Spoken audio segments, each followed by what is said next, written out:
ጋርንቻም የተረሳው ብራዚላዊ የእግር ኳስ ጀግና ስኬትና ውድቀቱም በገነነ መኩሪያ ሊብሮና ሩይ ካስትሮም ክፍል 18 ብራዚል አሁን ሩብ ፍጻሜ ላይ ገብታለች። ተጋጣሚዋ ደግሞ ፈረንሳይ የውድድሩ አራተኛ ምርጥ ቡድን ስትሆን ብራዚሎች ብዙም አልሰሯትም ነበር።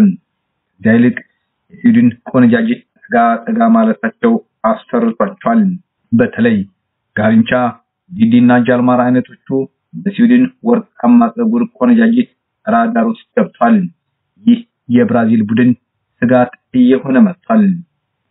ፈረንሳይ በአራት ጨዋታዎች 15 ግቦችን የተጋጣሚ መረቦች ላይ በማስመዝገብ ቀዳሚነቱን ይዟል። በአንጻሩ 7 ግቦች መረባቸውን ደፍረዋቸዋል። ከ15ቱ ግቦች ውስጥ ኮንቴ የተባለው ታዋቂ አጥቂያቸው 8ቱን በስሙ አስመዝግቧል። ብራዚሎች በሌላ በኩል የተጋጣሚያቸው መረብ የደፈሩት በ6 ጎሎች ብቻ ነው። ሆኖም የነሱ መረብ ከኳስ ንክኪ ነፃ ነበር። ጎል አልተቆጠረባቸውም። እስካሁን አልተደፈሩም። ብራዚል ዌልስን ባሸነፈች ለታ ጋርንቻ ከዌልሱ ተጫዋች ጋር ሄዶ ሲጠጣ ነበር ያደረው። በዚህ የተነሳም ተቀዛቅዞ የነበረው ውዝግብ በድጋሜ ተቀሰቀሰ። እንደተለመደው ናሲሚንቶ በዛቻና በንዴት ሲጦፍ አደረ። ጋርንቻ ጠዋት ላይ ጥበቃ እንዳደረ ዘበኛ ክፍሉ ውስጥ መጥቶተኛ። ሆኖም ጋርንቻ ነውና ምንም ቢወዛገቡ እሱን ታሰላለፉት ማድረግ ለፊዮላ ቀላል አልነበረም። ለፈረንሳዩ ጨዋታ ከነ አንጎበሩ እንዲሰለፍ ተጀመረ። ፈረንሳይ ከብራዚል ጨዋታው በተጀመረ 30ኛው ሴኮንድ ጋርንቻ ኳሷን ተቆጣጠረ። 3 ፈረንሳዮችን አጣለው በማለት ለዚቶ አቀበለው። ዚቶ ደግሞ ለዲዲ ተቀብሎ ለኔ ወይም ለባባ ደረሰው። እኔም በሚገባ ተጠቀምኩባት። የጋርንቻን የሥራ ውጤት አላባከንኩም። ጎልና መረብ አገናኝቼ 1-0 መምራት ቻለን።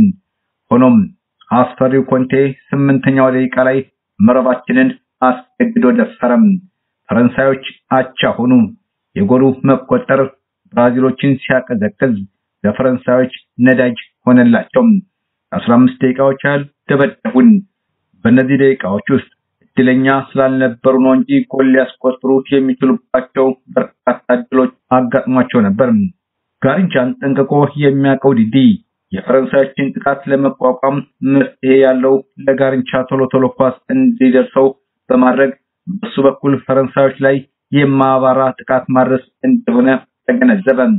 ትክክለኛ ውሳኔ ነበር። ብራዚል ፈረንሳይን 5-2 በማሸነፍ ፍጻሜ ደረስን። የዋንጫ ተፋላሚያችን አስተናጋጇ ስዊድን እንደሆነች ሁላችንም እናውቃለን። ይህን የማያውቅ አንድ ሰው ግን ነበረ። የቀረን ጨዋታዎች አንድ ብቻ እንደሆነ ሁላችንም እናውቃለን።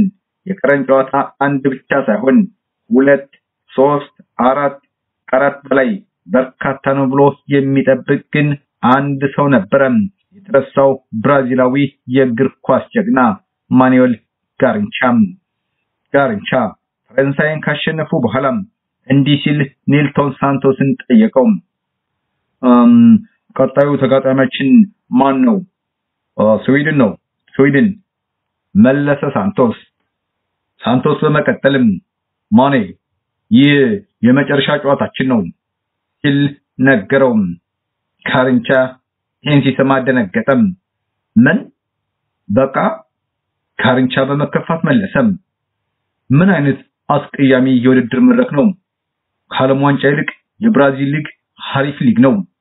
እያንዳንዱን ቡድን ሁለቴ ታገኘዋለህ ሲል መለሰም። ያም ሆነ የዋንጫው ጨዋታ ከስዊድን ጋር ነው የምናደርገው። ቡድናችን ከሆቴል ወደ ስቴዲየም ከስዊድን ብሔራዊ ቡድን ጋር እንዲጓዝ ተጋጣሚ ቡድን ያቀረበውን ጥያቄ ካርቢለስ ተቃወመው። እነሱም ለብቻቸው እኛም ለራሳችን አውቶስ መመደብ አለበት በሚል ነው። ወደ ሜዳ በደስታ ነው የሄድነው። መልበሻ ክፍል ሁላችንም ባንዲራ ተቀያየርን። ወደ ሜዳ አሟሙቀን ስንገባ ህዝቡ የሰጠን ድጋፍ በጣም የሚያበረታታ ነው። በሜዳ ላይ ንጉስ ጉስታቭ ሁላችንም ሲጨብጠን በፈገግታ ነበር። የብራዚል ቡድን እስካሁን ቀድሞ ጎል አልተቆጠረበትም። በመጀመሪያ ጎል ከገባባቸው ይጠናቀቃሉ የሚል ወሬ በመናፈሱ ስዊድኖች ይሄን ማድረግ ፈልገዋል። እንደተባለውም አልቀረም። ታዋቂው የስዊድን አጥቂ ቢድልሆም በመጀመሪያዎቹ ደቂቃ ጎል አስቆጠረ። ስዊድን 1-0 መምራት ጀመረ። ሁላችንም ድንጋጤ ያዘን። ጃልማ ሳንቶስና በረኛው ይጨቃጨቃሉ። ጋርንቻ በዝግታ የዲዲ የሆነ ነገር ይሏል። ይቀጥላል። እነ ጋርንቻ ምን ይፈጥሩ ይሆን? ክፍል 19 ላይ እንመለሳለን። ይህ ሰላም ዜናና ስፖርት ነው። አብራችሁን ቆዩ። አዘጋጅ አለሜው ቡቃያ ነኝ። መልካም ጊዜ